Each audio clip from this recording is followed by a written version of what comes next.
Good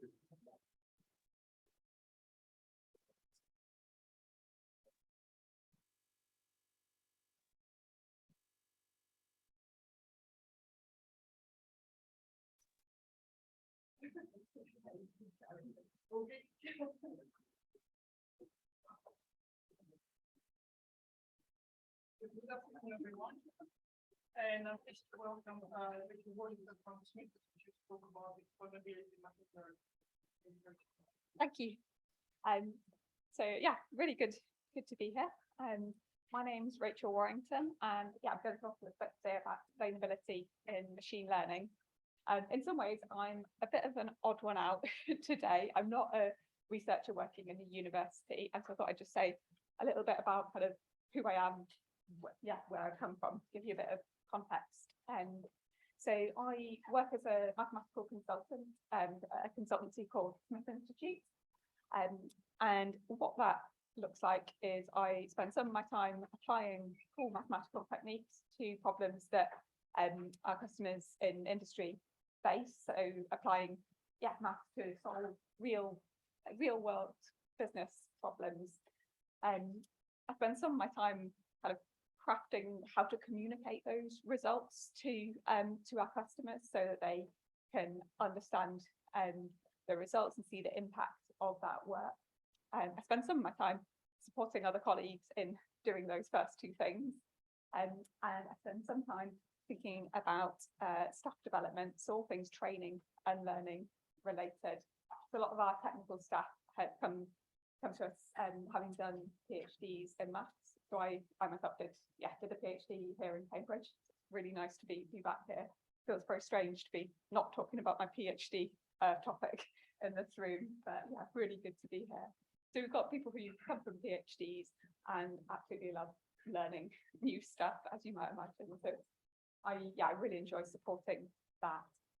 And that's just a little bit about who I am. My connection to CMIH is that I'm on the advisory board. And over the next 25 minutes or so, I'm just going to say a little bit about Smith Institute, talking about our links with healthcare, and then I'm going to be talking about explainability in machine learning.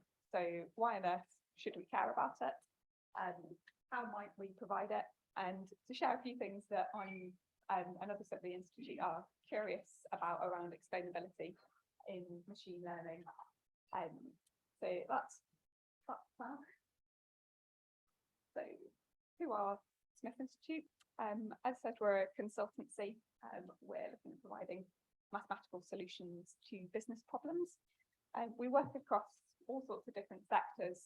So recently I've been working on projects like in the energy sector and transport and fast-moving consumer goods. So all sorts of different areas in terms of business. And that's because we think that mathematics is really powerful in solving problems and can be applied sort of across all these different business areas. And the four core sort of technical areas that we focus on across all those different business areas are these ones on the slide. So we've got optimization problems that's problems like if you're looking to minimize your costs subject to a whole load of different constraints. We also run verification, particularly when it comes to spectrum auctions, where there's a lot of money involved and they want to be sure that the software actually has implemented the long list of sort of mathematically formulated rules that the auction needs to follow. This verification is also kind of relevant in other sectors as well. Sort of anything where there's like large costs involved, a lot of risk, and maybe where there's sort of a lot of regulation. We provide some of that verification to companies. We do some work on forecasting. So thinking about how your sales of cups of tea going to change over the next week, given what we know about like what the weather's going to do, that kind of thing. And also artificial intelligence. So we apply AI and machine learning techniques to problems from different sectors of the sort of business world. And it's that sort of fourth area that I'm going to focus on today. So I guess because the focus of this day has been around healthcare, you might be wondering, what on earth have we done around healthcare? And if I'm being entirely honest, the answer is not a huge amount. It's an area where we'd really like to do some more work in. You can see that some of the techniques that we've been applying in other sectors could be really relevant in healthcare. And that's one of them is something that I'm going to talk about today. But we have got some connections with healthcare. So we were involved in some model review for the efforts to model the pandemic. We have supported some case projects where we've played a sort of technology translator role, I think it's my colleagues have described it as, between PhD students working on like industrial problems and their industrial partners. So we've sort of helped facilitate that relationship. And a couple of those projects have been in sort of medical related things. So one on medical imaging and another on modelling cellular receptor signalling. We've also had some involvement in the past in study groups, so where a group of PhD students and other academics come together to say a week or so and try and solve some problems brought by industrial partners. They're really good fun. We've played again a sort of facilitating role in some of those, and a couple of the problems that have been brought to study groups in the past have been around healthcare. So there's been some stuff around non-invasive glucose level testing, I think, and designing a pregnancy test. So we've got some connections with healthcare. I would be lying if I said like a large part of my job was focused on healthcare. And in some ways, feeling a bit of an imposter here. And so I was reflecting on, what do I bring here? What does the Smith Institute bring? And I think it's that sort of having worked in lots of different industrial problems across all sorts of different sectors, we get to see all sorts of different things that are being applied, and can see things that are say applied over in energy that actually that could be really useful over here, and to make some of those connections. And so that's what I'm hoping to sort of share a little bit of that today. So I'm going to be, for the rest of the time, talking a bit about explainability in machine learning. And this is something I've been thinking about, particularly in the context of energy. I think, it's very relevant to healthcare as well. Now, what do I mean, I guess, when I say explainability of machine learning? I know machine learning algorithms can have a bit of a reputation for being kind of black box, doing clever stuff, but what's actually going on inside them, for the people who are using those models, actually understand, or the people who are impacted by the results of them, can they understand what's going on inside the models? And when I say explainability, I'm sort of talking about anything that kind of sheds some light on what's going on, that helps people understand where the output of machine learning models is coming from. So I thought I'd start off with thinking about why does explainability even matter? And I'm sure you've come across headlines about like bias in AI. I mean, a few years back there was a story about the Google Photos app that managed to label a photo of a black couple as gorillas, which was really not great. Lately, I've seen articles about the Information Commissioner's Office is going to be investigating potential for racial bias in machine learning algorithms used for sifting job applications. So it's an issue that is coming up, this idea of bias, whether in examples where things have gone wrong or where people are concerned about it. And I don't know about you, but I want to live in a world where people are treated fairly and with dignity and respect and are valued. And I'd love to see our use of AI contributing to that. Like, it's been really cool hearing this morning some of the work that's been going on, some of which is using AI and machine learning that could have real benefits to people, and that I find that really exciting. And I'd love to see more of that happening, and at the same time making sure that our AI algorithms are not sort of, I guess, entrenching existing systemic biases that are there. I think explainability can be really helpful in this sort of area, in helping us to spot where algorithms might be biased, whether that's intentionally so and like maliciously, or whether it's just unintentionally. So I think explainability is important for ethical reasons. For me, I think that's enough to justify that it is something that's really worth doing. I've got another couple of reasons that I think matter as well. So one of which is building trust. So for AI algorithms to actually be used out there in the world, there's got to be trust in them. The algorithms have to be trustworthy as well. There's got to be this chance for those who are using the models, maybe those who are impacted by the outcome of those models, to develop trust. So one area this has come up for me is in some work that we've been doing with National Grid ESO. So we've been doing an innovation project with them, where we've been looking at dynamic reserve setting, which is basically figuring out how much backup they should hold in readiness in case something goes wrong. It's a really important thing to get right. If you get those levels wrong, like too low, then your system security is at risk. Nobody wants blackouts. You want to make sure it's not too low. But if that level is too high, then there's an environmental cost associated with that, with like the extra emissions from maybe fossil fuel plants that are held providing that reserve. There's also financial impacts that ultimately hit all of us through our energy bills, especially at a time when cost of living is rising.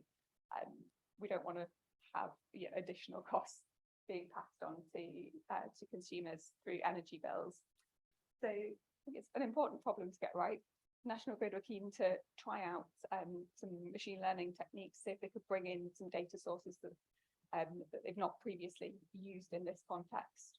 And we've been working with them to develop a proof of concept of this model.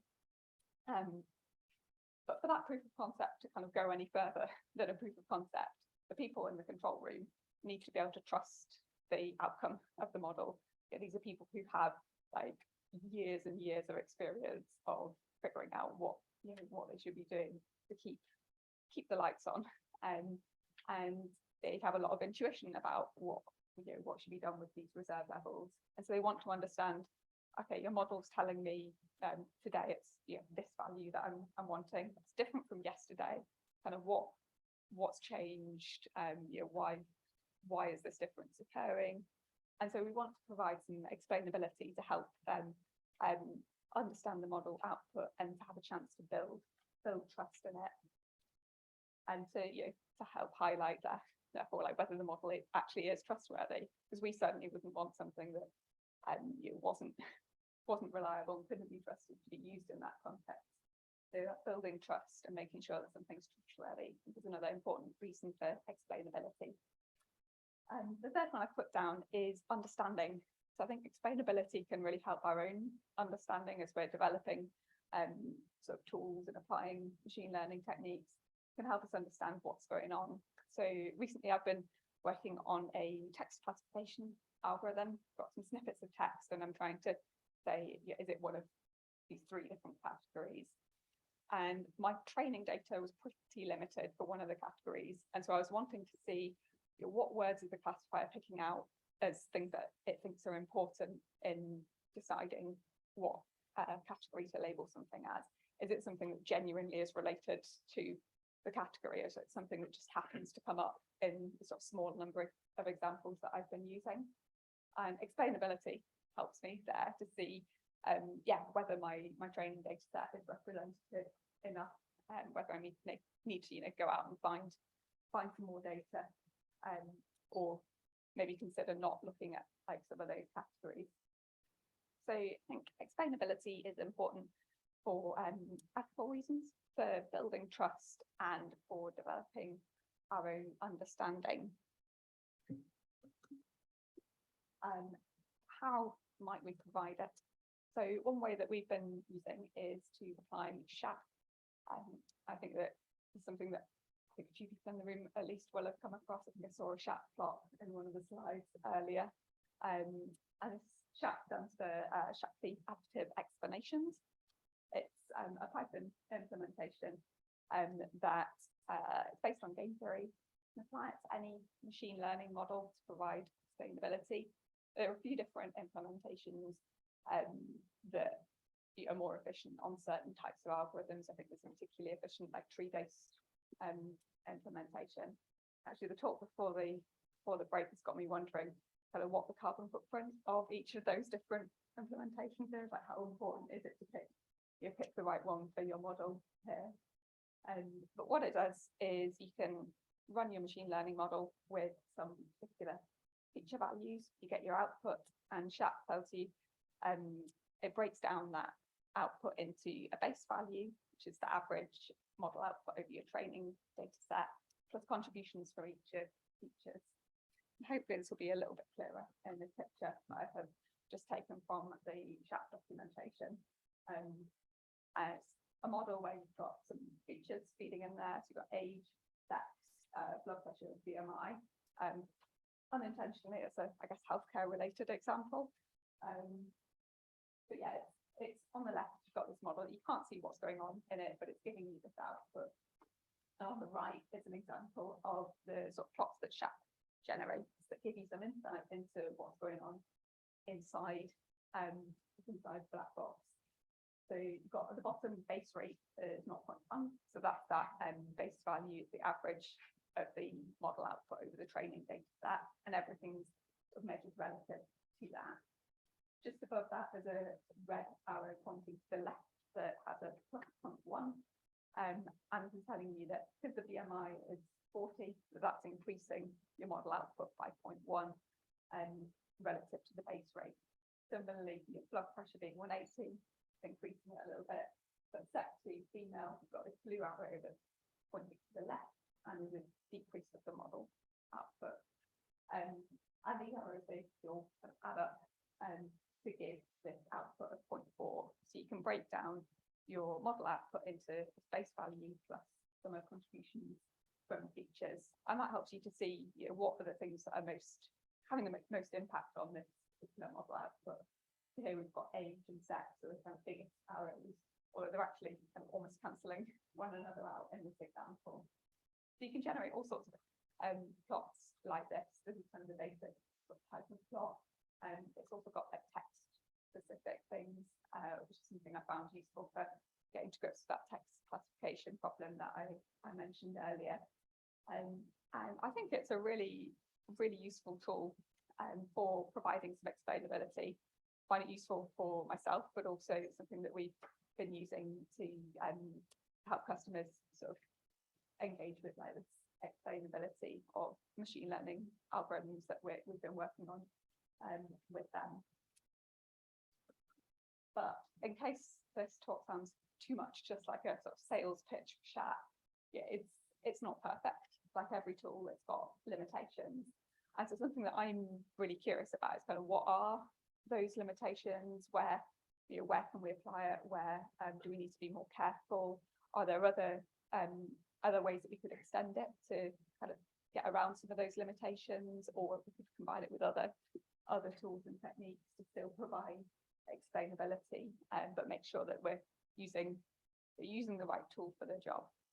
And so a couple of things I'm particularly interested in are, I came across a paper a little while ago that showed that some people had created an extremely biased classifier.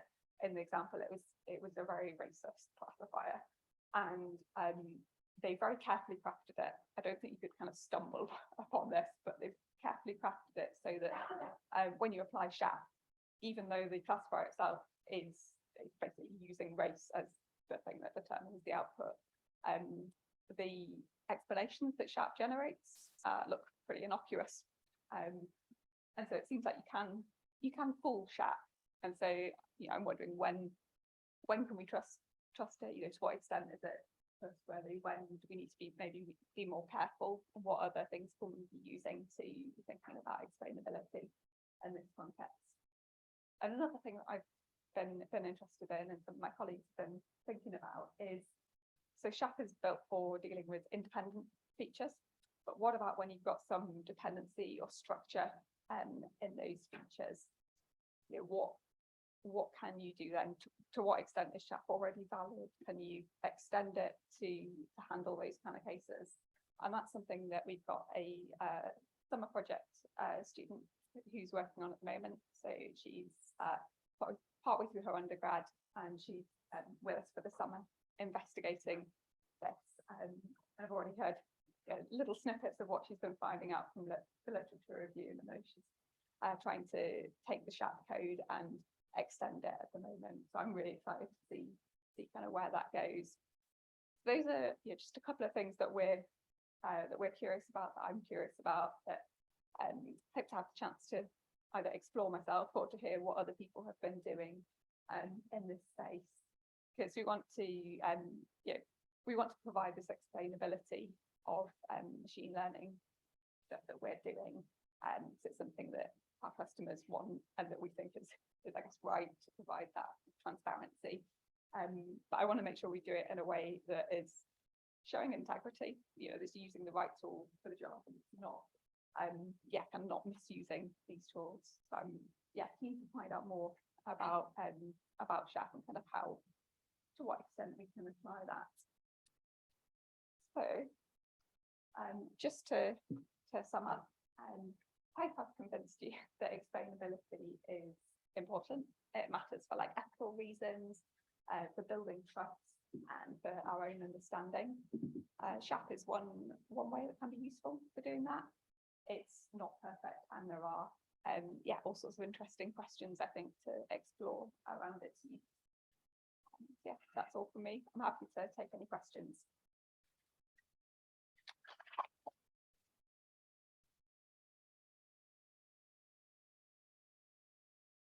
Thank you, Rachel. Are there any questions from the audience?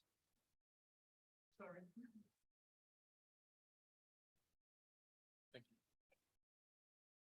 Does it work? Okay, perfect. Thank you for this very interesting talk. I know that you just started the investigation how the SHAP value fails, but maybe you can already say something about it.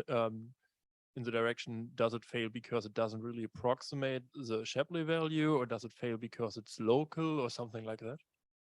I'm not too sure what the work that our undergrad was doing yet. I'm not sure what she's actually come up with around that yet. I think she'd found some papers that were suggesting that there are cases when there's some dependency and it's okay, you can still apply it.